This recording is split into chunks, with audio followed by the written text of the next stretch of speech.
Pwede po ba? Tanungin natin, manalo kaya ang matanda? Sa kwento ni Consel Lu.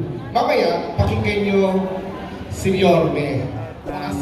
Viewers ng Rochelle Anting vlog, please do subscribe and thank you for all your support. Toy, so, no? Ingat. Bukasan, mabuhay ka pa?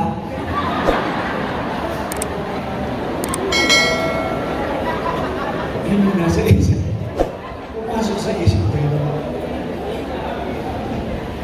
Kaya naisip ko si Yorme. Dahil hindi ganon ang pag-alaga ni Yorme sa bawat isa sa akin. Gusto niyo ng kwento? Kwento ako kayo. Hindi si Tanggol. Merong isang bata at merong isang matanda. Ang sabi ng bata, "Lo, bukas exam namin. Kailangan ko ng pera kasi wala pang trabaho si tatay eh." Ang sabi ng matanda, "Ay, Totoy, samahan mo nga ako sa City Hall at tataya ako." Punta kay City Hall para tumaya? Kuya, wala nang masyadong tanong. Samahan mo ako sa City Hall at tataya ako. Walang nagawa yung bata, hindi sinamahan yung kanyang lolo doon sa City Hall. At nung nakarating na sa City Hall, sabi ng matanda, "Toy," sabi doon sa nasa counter, "kunin mo nga itong pera ko at tataya ako." Walang nagawa yun nandun sa counter, kundi magkipit balikat at sinakyan ang sinasabi ng lolo. Ang sabi niya, "O lolo, ano tatayaan mo?" "Gusto ko sanang tayaan na sana naman maraming ilaw dun sa lugar namin. Gusto kong tayaan na sana araw-araw hakutin yung basura na nakatambak dun sa gilid ng bahay namin. Gusto kong tayaan na sana pag umuwi ng madaling araw ang apo ko ay ligtas at hindi ako nababagata. At gusto kong tayaan na sana makatapos ng pag-aaral itong apo ko. Gusto kong tayaan, napakaraming gusto tayaan." At kinuha ng mama ang kanyang pera at binigyan siya ng resibo. "O lolo, ito na, ang resibo mo." Ang sabi ng bata, "Lo, binigay mo yung pera mo doon, eh, sabi ko sa iyo magiging lolo ko eh." "Hayaan mo na," sabi ng matanda. "Sabihin mo doon sa tatay mo, gumawa na lang ng promissory note." O tignan mo ako, ginawa na ako ng promissory note nung nandun sa counter. Meron po akong tanong sa inyo. Pwede po ba? Tanungin natin, manalo kaya ang matanda? Makapag-aral kaya ang bata? Pwede po ba? Pag-uwi niyo mamaya sa inyong bahay, sa Santa Mesa, pwede po ba kayo magtapos ng kwento?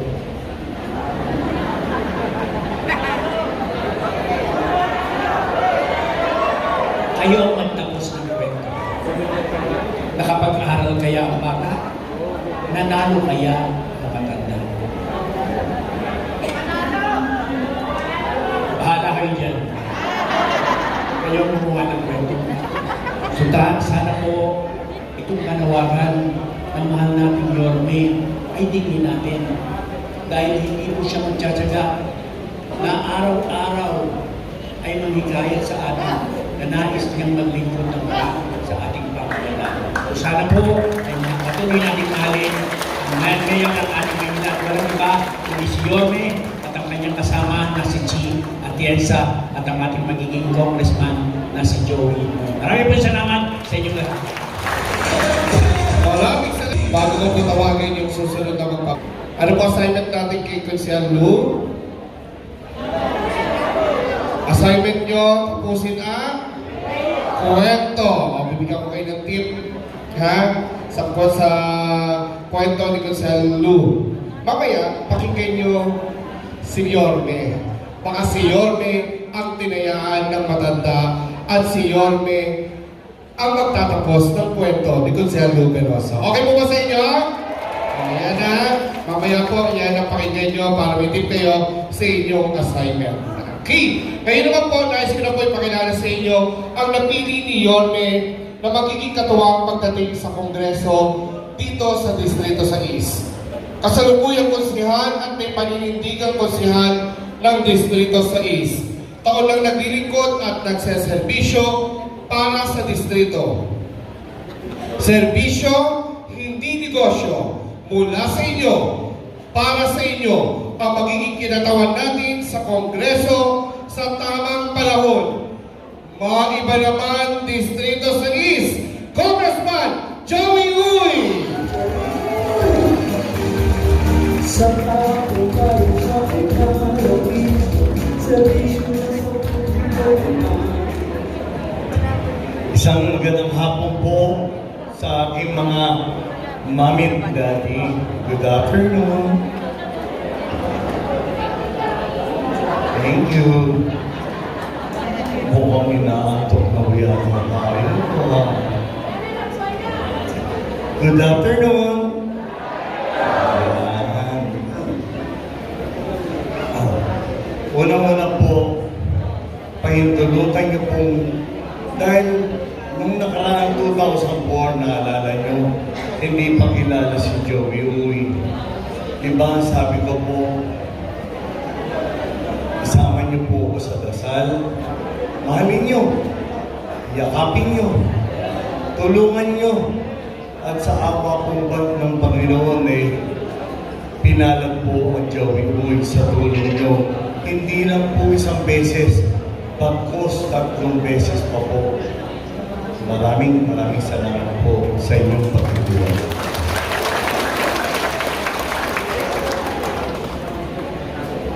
Noong 2013 po, nilapit ko po ang aking panganay na anak, si Christian Joey Uy, para may pagpatuloy po inumpisahan ko.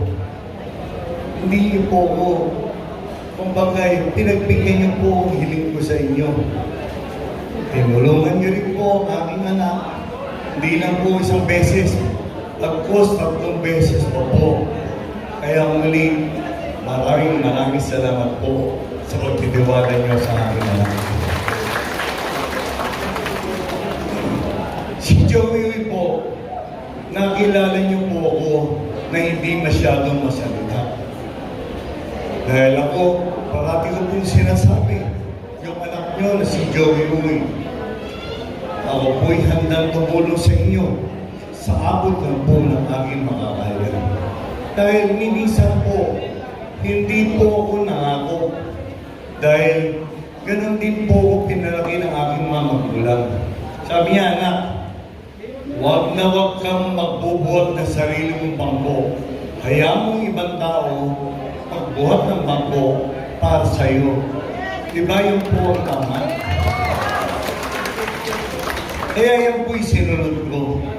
Sabi nga niya kapag tutulong ka, yung tinulong ng kanang kamay mo, hindi dapat makita ng kaliwang kamay. Yun po kasabihin ng matanda, hindi po ba?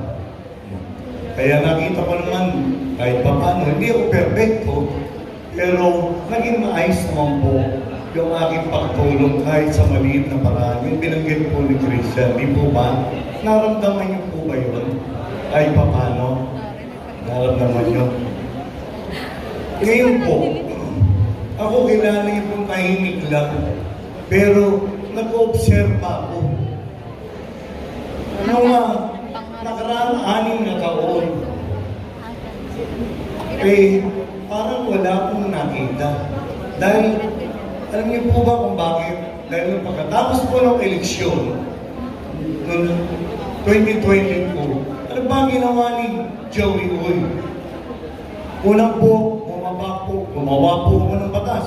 Dahil yan po ang trabaho ng konsihal. Ako po, chairman ng Committee of Civil Service, Appointment and Reorganization. Ako po nag-reorganize ng lahat ng departamento ng lungsod ng Maynila. Lahat ng ospital, Manila Health, Engineering, lahat, pati sa Sheriff's Office, lahat po ng departamento. Lahat naman po ng ginawa kong batas, walang mali. Bakit? Dahil si Joey Uy po, pagka gumagawa po ako ng batas, nagpa-public hearing, yun naaayos sa batas. Hindi ko gumagawa ng batas na kung matawagin moro-moro lang. labing-limang ordinansa ko. Yung mga 10 city council, 11 city council na mali na ginawa, naitama ko. Dahil napapawasan po ng sweldo yung mga empleyado ng City Council of Manila. 500 kada isang buwan. Sa loob na isang taon, 7,000. Sa 6 na taon, assuming po 5,000 ang empleyado ng City Council. Sa loob po ng 6 na taon, 21 million po. Yung 210 million po napupunta lang po sa Civil Service Commission.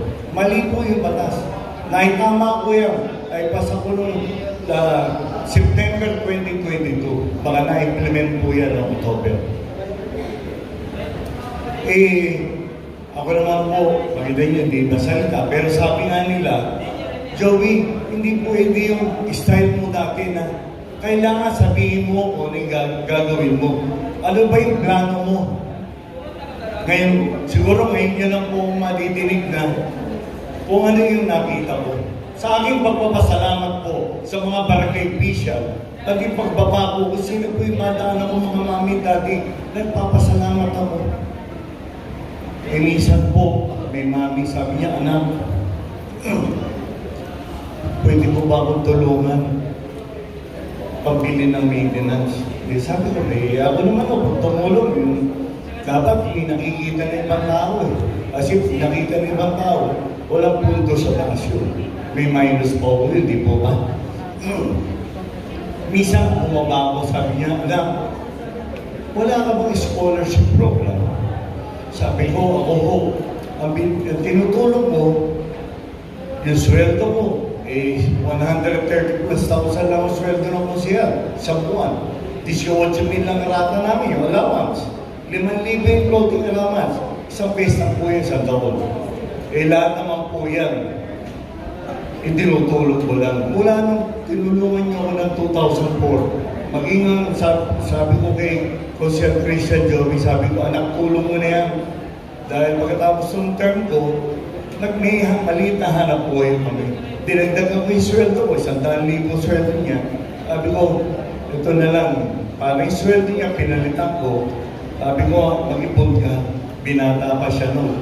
Nung tinulungan niyo siya, kulang 23 anyos siya naging konsyel. Sa pinakabatang konsyel na nahalal sa lungsod ng Maynila. So sabi ko, mas maiiyan ang mag-ipon ka para pagka nagkaroon ka ng pamilya, yan ang ipakain mo sa pamilya mo, yan ang ipagpaaral mo sa anak mo. Dahil makakatiyak ka na pagka perang pinagpaaral mo sa anak mo, pinakain mo sa pamilya mo, galing sa pinagbanatan ng toko, makakatiyak ka, matino ang anak mo. Diba tama po ba yun? Pero pagka pera galing sa hindi maganda, huwag mong asahan na magiging matino ang anak mo. Yun po kasabihin mo matatanda, di po ba? Babalik ko po. Kayo po ba, naramdaman niyo po ba yung serbisyo ng congressman sa loob po ng 6 na taon? Sino po nakaramdam? Naramdaman niyo po ba? Hindi niyo naramdaman yung 1 bilyon na programa na boto galing sa congressman? Ang dami po nun. 1,000 milyon nun. Sino po ba nakatanggap sa inyo ang tupad, akap, AIX? Ngayon may MAIX pa. Meron po ba? Sino po? Sino po dito? Kayo po. Mami? Kayo lang po ang pinagpalang anak ng Panginoon dito. Pagdaanin po tayo dito eh. Napakaswerte niyo, Mami. Okay. Kanina po, ito rin marami. Wala, isa. Yan po, hindi po programa yan.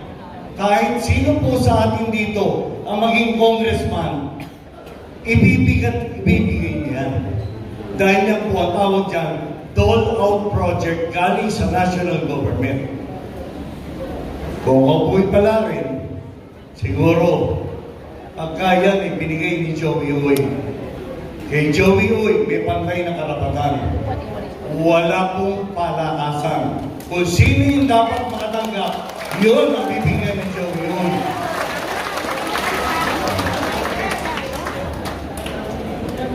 Ano ba yung mga nakita ko? Pagdating sa kalusugan, walang programa bukod sa GL, guaranteed letter. Normal po yan. Subukan niyo po si Joey Uy. Makakatiyak po kayo. Yung mga pang-maintenance ng mga senior o mga mamit daddy ko, ibibigay ko po yan yung pang-maintenance sa diabetes, sa cholesterol, sa high blood. Hindi niya na po bibigyan yan dahil napakadami pong pera galing sa pondo ng congressman. Sang-ayon ba kayo doon? Dapat ganun po ginagawa ng congressman. Hindi nagtatayo ng bodega, nagbibigay ng libreng gamot direkta sa mga tao. Nagpa-research po ako. Ang congressman pala may pondo para baka sabihin nung katunggali ko, sabihin niya pupunta pa kayo ng San Miguel. Hindi na po. Dahil ang congressman may pondo po para umupa ng district office. Kung dito po sa Santa Mesa, pwede umupa na maliit. Hindi ka naman kailangan bumili ng 7,000 ay umupa 7,000 square meter.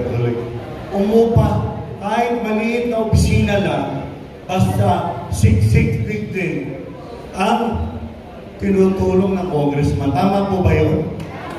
Hindi na kailangan ng malaking opisina, maliit lang. Basta dire-diretso lang dapat ang serbisyo direkta sa taong bayan. Di po ba? Hindi tama? Isang nakita ko, pagdating sa edukasyon, wala po tayong natatanggap na scholarship. Nagpatanong po ako, may mga kasama po ko nandito sa likod. Sila po, pareho po kami ng advokasya. Tinutulungan lang po nila ako, mga tiga-UP. Sabi, nagpa-research ako. Ang congressman pala, pwede pala pong maglaan ng potong 50 million para sa scholarship program. Eh tayo, wala kahit 1 milyon. Alam niyo kung ilan ang matutulungan ng bata niya? 5,000 po sa loob ng isang taon. Bigyan na lang natin 10,000 para sa scholarship program. Dahil si Joey Uy, ang importante po, yung mga kabataan. Dahil yung mga kabataan niya, ang inabukasan ng ating bayan. Di po ba? Eh kayong mga mami, alam ko naman, pag-apo nyo, iniintindi nyo pa. Minsan walang pang project. Pati lolo at lola, hindi na po, walang ganito. Ganyan po ang kultura natin. Yun po ba? So yan, sa scholarship program ni Joey Uy, kapag nasungkit po natin ang tagumpay, may awa pong Panginoon, wala po tayong pipiliin. Matalino o hindi mo matalino, bibigyan natin ang pagkakataon makatapos sa pag-aaral. Ito naman, nag-usap kami ni Yorme. May mga senior po tayo na gusto po natin, yung iba po gusto magtrabaho. Ay senior na, tama po ba yun? Kasi ako, nasa cold chain. Ang hanap buhay ko po nasa cold chain. Si Joey Uy po, taga-deliver ng mga frozen products, yung mga perishable goods. Kliyente ko po lahat ang cold chain. Yung Jollibee Group, yung Happy, yung McDonald's, yung J6R, KFC, kapitbahay ko lang yan, si Mr. Rosini, yung Old Philip, lahat po na nasisira. Yan po ang hanap buhay ko. Deliver po yung taga-deliver po ng pagkain. Yung mga nasisira. Sabi ko, nag-usap kami ni Yorme, yung mga senior na gusto po magtrabaho, pwede namin kausapin. Para kahit papano, yung gusto magtrabaho na senior na malakas pa, ay tiga-punas ng lamesa, tiga-bukas ng pinto. Okay po ba sa inyo? Eh, yung congressman natin, hindi naman iniisip kung ano kapakanan na. Di ba? Kasi ako, layunin ko lang po, makatulong. Dahil ako, kontento na po ako sa natatanggap ng biyaya galing sa Panginoon. Gusto ko na lang po makatulong. Alam natin, hindi po lahat kayo mabibigyan ng trabaho. Pwede tayo magkaroon ng job fair. Hindi pa rin. Pero may solusyon si Joey dyan. Magtatayo po tayo ng livelihood program na wala ang ating distrito. Yung ibang Luzon meron. Bakit sa atin? Wala. For example, si Daddy, bata pa. Eh, nakita ko, marunong, mahilig mag-mekaniko. Kunyari, maraming motor ngayon. Patruan po natin, pag-mekaniko. Bigyan natin ng puhunan. Ano yung bibigyan natin? Pambili ng mga tools. Natulungan pag-aaralin natin. Si Mami naman, sabi niya, anak, gusto ko rin kumita eh. Ano po, gusto ko, ayoko naman pumunta sa McDonald's. Magtatayo na lang ako sa sari-sari store. Bibigyan natin puhunan. Si Mami, Posturyosa, magdala ng kilay. Diretso, ha? Makakita nyo. Gusto, siyempre, pwede sabihin ako, anak, mahilig ako yung mga mag-ayos pa. Cosmetology, pag-aralan natin. Bigyan natin ng puhunan, yung mga gamit sa parlor, kahit sa bahay, pwede mag-home service. Pero yan po, babantayan po yan ni Joey Uy. Bakit? Dahil ang layunin po ni Joey Uy, hindi lang mabigyan ng hanap buhay. Gusto ko po, umunlad tayo mga ika-anim na distrito ng Maynila. Tama po ba yun? At isa pa, bibigyan natin incentives. Kunyari, nabigyan natin 15,000 si Daddy. Pagdating ng 6 na buwan, naging 20,000. Si Mami, nabigyan natin ng 15,000. Nagtinda, naging 23,000. Ganda. Eh si Mami naman, binigyan natin ng 15,000.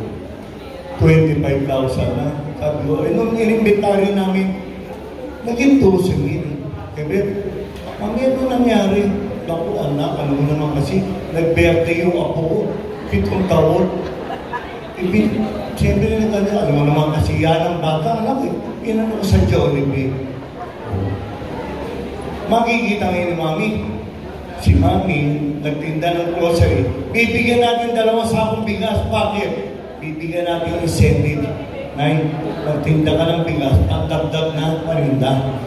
Si Daddy naman, kumita, bibigyan mo. Tutulong ko ni Ma'am. Ay, ito po yung, kunyari, 2,000 halaga o 3,000. Mga langis, oil filter, fuel filter. Bakit gagawin ni Joey yun? Dahil para ma-encourage po, ma-engganyo, lahat ng bibigyan natin ng livelihood program na umunlad, dahil ako baka may incentive. Gusto kong palaguin. Diba? May kasabihan nga, pagka mahaba, may ang ubot, matuto tayong maluto. Pagka nakasanayan na po natin yan, magiging ugali na natin. Lahat po tayo may pag-asa kumaseso sa ika-6 na distrito ng Maynila. Tama po ba yun? Nakikita ko, isang pamilya lang umaasenso sa ika-6 na distrito ng Maynila. Tama po ba yun? Kaya nga yan po yung aking nakikita. Tapos, ano pa ba? Sa sports, magpapalaro tayo. Uunahan natin yung importante. Dahil ngayon po, kung mapapalitan niyo sa mga apo nyo, pati sports kailangan importante. Saan ka nakakita na gano'n? Tayo, junior, senior, magpapalaro. Pero bawal yung pustahan. Nakapagpustahan pa yung anak, 700,000 ang pustahan. Nagkaroon ng dayaan. Kaya nagagalit ko hindi ka pandakan sa kanila. Dinaya ng referee. Sports na lang, nilagyan ko ng pustahan. So, ay, ako naman po, ang layunin ko lang po, gusto kong mabago ang serbisyo ng congressman dahil sa loob ng 6 na taon, wala po ko nakitang pagbabago. Subukan niyo po si Joey Uy. Gagawin ko po lahat sa abot ng aking makakaya na kahit papano, kahit pa konti-konti, mapagaan natin ang kabuhayan ng bawat pamilya. Tama po ba yun? Ayon po ba kayo? Parang hindi ko yata kayo sumasama kayo. Sang-ayon po ba kayo? Kaya ako naman po, yan ang po gusto ko layunin. Tutulungan niyo po ba ang Your Miss Choice? Lalong-lalo na po, dito po sa Santa Mesa at dyan po sa Bacoor, dyan po sa Makisig. Sangayon kayo sa Your Miss Choice. Nakakaisang bago. Alam nyo, ang oras ang tulog ko kapon, 5 oras, kaya kanina. Nakadalawang kapi na ako, inaantok ako. Pero talagang kailangan mo eh. Dahil yung dapat ang congressman marunong pong makinig sa taong bayan. Dahil ako, bumababaho kami. Kami yung mga kandidato ng congressman ng Your Miss Choice. Bumababa kami. Ngayon, kami pa lang ho. Nakikipag-ugnayan kami direkta sa taong bayan. Kaya nalalaman po namin kung ano ang problema ng taong bayan. Diyan po sa Bacoor, nag-ugnayan kami.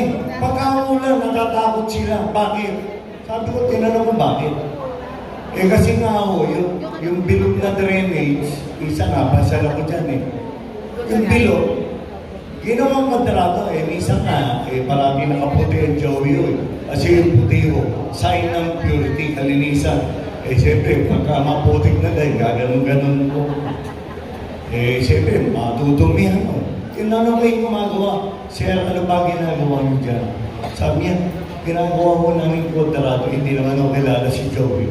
Kwadrado yung drainage. Sabi ko, ano po yan? Ano ba dati? Dati yung bilog ginagawa ng kwadrado. Nung ginawang kwadrado, eh tag-ulan, di datong hinukay na putik na doon. Pinagtanggol ko pa nga eh. Sabi ko, baka naman tinanggal yung putik bago sinaran. Eh kung tinanggal, sabi niya, anak, kung tinanggal yung putik eh, hindi niya nagbabaha. Ganon din po sa Santa Ana proper. Nakipag-ugnayan ako. Yung dating bilog na matino, ginawang kwadrado, dating hindi binabaha, ngayon binabaha.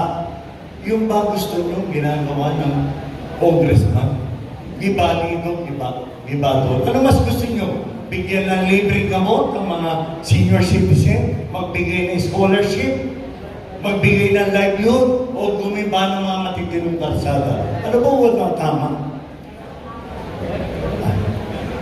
Mas maganda po yung idea ni Joey Oy.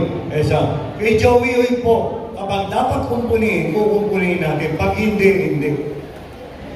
Sino po ba nakatanggap ng bigas sa inyo? Noong nakaraang September, may nakumpisa na bigas po sa Bulacan yung mga smuggle. 150,000+. Pinagawa ko ni President BBM, hinati sa 25 kilos. Dito po sa 6th District, nagbigay po ng 10,000. Alam po yan ni Consiel Elmer Par, Consiel Lubiloso. Dapat kasama kami. Hindi po pumunta si Presidente sa si Speaker. Sinolo niya na lang. Ang masakit po, may financial assistance. Hindi mo makukuha. Sabi nung iba, 2,500 daw, 3,000. Eh, 2,000 daw yung financial assistance. Hindi mo makukuha yung 2,000 na hindi mo babayaran 1,000 yung bigas. Eh, libre po yung bigas eh. Yan yung Pamalakaya Rice Program. Dapat binibigay lang sa tao, pinabayaran na. Tama po ba? Sa Bacoor, dyan po sa Paraiso. Yung ba tama? Mali, di ba? Sa atin po, pagka may programa pong gobyerno para bigyan lahat ng bigas, lahat po makakatanggap. Walang palakasan kay Joey Oy. Lahat makakatanggap po. Eh doon mo sa kanya eh, kung sino malakas sa kanya. Dapat may kapalit na boto. Sa akin ho, pagpaumayin ninyo sa atin, tinulungan si Joey Oy, hindi. Kapag ka sa taong bayan, ibibigay natin atin man o hindi. Sa kayo ba kayo? Yun po ang tama. Kaya ako po'y maglalambing sa ulit. Ako po'y kakatutulit sa mga puso. Sana po, tulungan po natin, i-straight natin ang Yorme's Choice. Approve ba kayo? Ibalik natin si Yorme's O. Moreno. Approve? Si Vice Mayor Chia Chirisan. Approve? Okay niyo bang gawin Congressman si Joey Hoy? At tulungan niyan po lahat ng aking mga konsyal. Tulungan po natin ang lineup ng mga Yorme's Choice. Konsyal, Bolter Castañeda. Konsyal, Lou Piloso. Konsyal, Doc Mercado. Konsyal, Elmer Pa. Konsyal, Kid Parasigan. Tulungan niyo rin po yung aking pusong kapatid. Naglalambing ang mga sinyo, mga si Joey. 35 pa lang si Joey. Malakas to kayo mga nangyari, sabi matinuto si Joey, hindi ko na ito patatandain. Yung hindi matino, patatandain namin. Tulungan po natin, magpapalik po, magpapatuloy ng programa ng Pamilya Hoy, Konsyal, Christian Joey Hoy.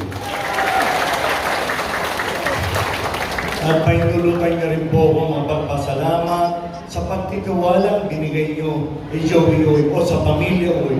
Ang pwede kong may pagmalaki o isinukli ko sa inyo mula po ng 2004, June 30, 12 noon, hanggang pagkasalukuyan sa loob po ng halos 21 taon. Ang pwede ko may pagmalaki po sa inyo kahit papalo. Ang inyong anak na si Joey Hoy, ninisan po, hindi po nasangkot sa anumang katiwalaan. Yan po ang sinukli ko sa inyo. At makakatiyak po ulit kayo na susuklihan ko po ulit ng isang matabag at dire-diretso pagsaserbisyo sa amot po ng aking makakaya. Muli, maraming salamat po sa inyo lahat at isang magandang hapon po. Manila!